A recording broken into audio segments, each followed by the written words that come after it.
Tonight, the City Council will approve a $110 million subsidy and incentive package for Drake development on the East Village project. Between this project, Oldham Village, and streets of West Pryor, that brings the total value to $205 million in subsidies provided to Drake since 2019. This means over $200 million in tax revenue has been diverted towards a single developer and away from our police and fire departments and away from the basic services taxpayers are entitled to, such as road maintenance and water management. And as much as the council wants residents to believe that these subsidies don't impact the taxpayer, the truth is they certainly do. This money doesn't come out of nowhere. It comes at the expense of our public services. This is evidenced by the fact that the city has levied several new taxes on the residents over the past few years, including multiple CID taxes on all grocery stores, the use tax levied in 21, public safety tax in 2022, and now the new stormwater tax that you're putting on the ballot in November. These taxes hurt all of the residents of Lee Summit, but they are devastating to our most vulnerable citizens. I can't tell you how many retirees I've spoken to over the last few weeks that are on a fixed income and are being priced out of Lee Summit and priced out of the homes that they've owned for decades. And the lack of empathy that most of our city council shows for these residents is horrific. But it doesn't just hurt the residents of Lee Summit, it hurts the businesses as well. When residents carry heavier tax burdens, they have less money to spend with our local businesses.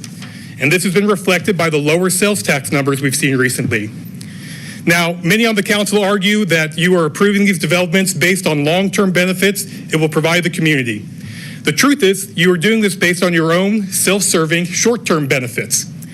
Bill, you vote for them because these developments benefit your commercial real estate company. Beto votes for them because he has commercial development background and commercial development ties. Donnie votes for them because he owns a construction company, and new developments mean new construction opportunities. Lovell's conflicted as well, but at least he has the integrity to recuse himself from the voting.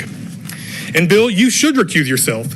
Multiple sources have brought to my attention that you have a business relationship with Drake, that you've sold property to them, the 3rd and Grand building. And I did some research and it checks out. So I want to know, how did that building go from being under your ownership to being under Drake's ownership? How much did they pay you for it? And how much profit did you clear?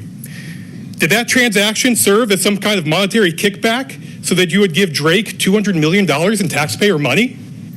The residents of Lee Summit are more than aware that there are conflicts of interest and ulterior motives here. And to say they are fatigued of it is an understatement. The residents are approaching a boiling point, and justifiably so. And while things may appear calm to you now, anger and resentment is growing fast.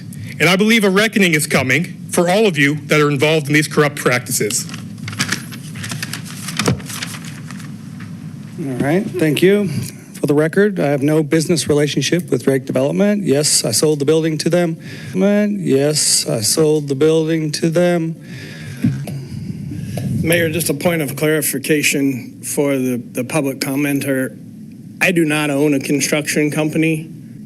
I do not own a construction company.